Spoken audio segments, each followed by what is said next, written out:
6 weeks out from Election Day, how a local restaurant is encouraging everyone to be a voter. And Joe Biden urges Senate Republicans to hold off on appointing a new Supreme Court justice, while the Democratic nominee says so much is at stake. Plus, the Packers are off to a 2-0 start. Highlights and reaction from another big offensive performance. This is News 3 Now at 10. Thanks for joining News 3 Now. I'm Amanda Quintana. Just 6 weeks from Election Day, large companies and corporations across the country are making Election Day a holiday. Gabriela Becerra tells us how one local restaurant is taking that movement a step further this November. Salvatore employees won't be serving up pizzas on Election Day. Instead, some will be serving up ballots. Stacked chairs in an empty dining room is what Salvatore's will look like on November 3rd. So many of the election workers are elderly folks who are ostensibly at high risk for COVID-19. And I thought that it would be a good gesture on our part to, offer the incentive to our employees to volunteer as election workers. About 6 employees signed up to volunteer as poll workers since owner Patrick DePula announced the opportunity. So that's going to cover Sun Prairie and Monona and the city of Madison. So, we've got restaurants in each of those communities. Not only will employees have time to volunteer, but also to vote. Voting is you're right, and we in the United States see such a low participation rate compared to other industrialized nations, and I think that's one thing that employers can do is really give people the opportunity to vote without having to worry about coming to work that day. It's not easy to close 4 restaurants, especially during a pandemic, but DePula says it's needed. You can't put a price on democracy. And I think that's the important thing to talk about right now. And he hopes his lead will set an example for others. We're proud to do our part, and this is probably something we're going to continue to do in an ongoing fashion for as long as we're around. And I think, hopefully other people will follow suit and start doing something similar. All locations will return to normal hours after Election Day. I'm Gabriela Becerra, News 3 Now. Those who are interested in volunteering at the polls on Election Day can contact their clerk's office, or you can find the application online. Joe Biden plans to campaign in northeast Wisconsin tomorrow. His visit in Manitowoc will be his second to the state over the past 3 weeks. Biden's campaign hasn't released any details about the visit. He was last in Wisconsin on September 3rd when he met with the family of Jacob Blake in Kenosha. Let's get a look at your first warned weather with Dana Fulton, and we're going to start off fall with some pretty pleasant weather. It is officially right around the corner, wrapping up the last weekend of summer for us over the last few days, and now we're getting ready for a little bit of a fall trend to settle in. Today we hit a high of 69 in Madison, close to the record, starting the day off in the low 40s. It's not going to be that chilly outside for early Monday morning. Right now we're about 8 degrees warmer than we were last night for much of Dane County, 13 degrees warmer in Boscobel. So last night was a little chilly outside.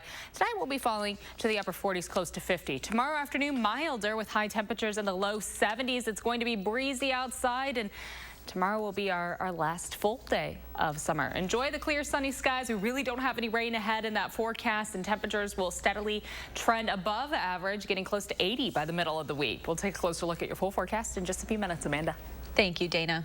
228 days after recording its first case of the novel coronavirus, Wisconsin has surpassed 100,000 all-time infections. The Badger State added another 1,500 cases over the last 24 hours, bringing Wisconsin's total north of 101,000. That's more than 1.7% of the state's population.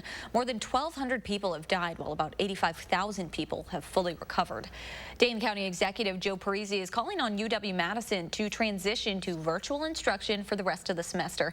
In a statement released this afternoon, Parisi said the UW system's reopening decision is the driving cause behind the recent surge in cases throughout the state.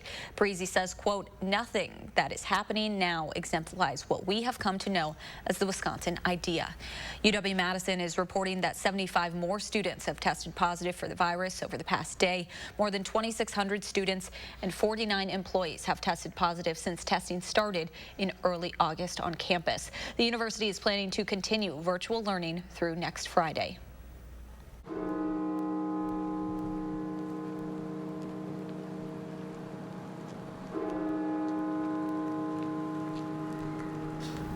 The bells at the National Cathedral in Washington, D.C. rang 200 times today, once for every 1,000 lives lost from the pandemic.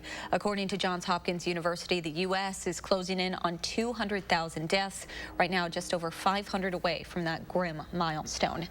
Local political action group Indivisible Madison hosted a candlelight vigil tonight outside the federal courthouse in downtown Madison.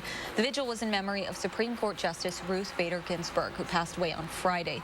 The group hoped to reflect on Ginsburg's legacy and use her as inspiration to take action. Flags throughout the state also flew at half-staff in honor of Ginsburg today. The 87-year-old's death is sparking a political battle over how her seat on the court will be filled. Today, we heard from Democratic presidential nominee Joe Biden, who says if he wins in November, he will withdraw President Trump's nomination. Her granddaughter said yesterday and said publicly that her dying words were, quote, "My most fervent wish is that I not be replaced until a new president is installed." As a nation, we should heed her final call to us, not as a personal service to her, but as a service to the country, our country, at a crossroads. President Trump vows to appoint a woman to the court. During a rally last night, Trump said he hopes to name the woman this week ahead of the first presidential debate on September 29th. He says he has several women currently on his short list. Over the past 2 days, Trump has called Ginsburg a, quote, legal giant whose landmark rulings, devotion to justice, and courageous battle against cancer inspired all Americans. Democratic lawmakers say they will not be leveraging a government shutdown to slow Republicans' push to fill Ginsburg's seat. But House Speaker Nancy Pelosi says Democrats will try to slow the process.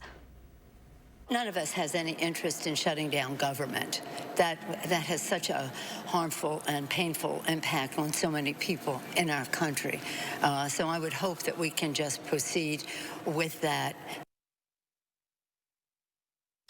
Meanwhile, Alaska's Lisa Murkowski is now the second GOP senator who says she's opposed to taking up a Supreme Court nomination prior to the election.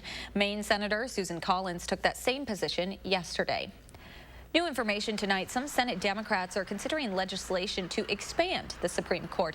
That is if Republicans confirm President Trump's pick for the bench. Senate Minority Whip Dick Durbin says party leaders are keeping their options open. The bill would only be passed if Democrats take control of the Senate and the White House.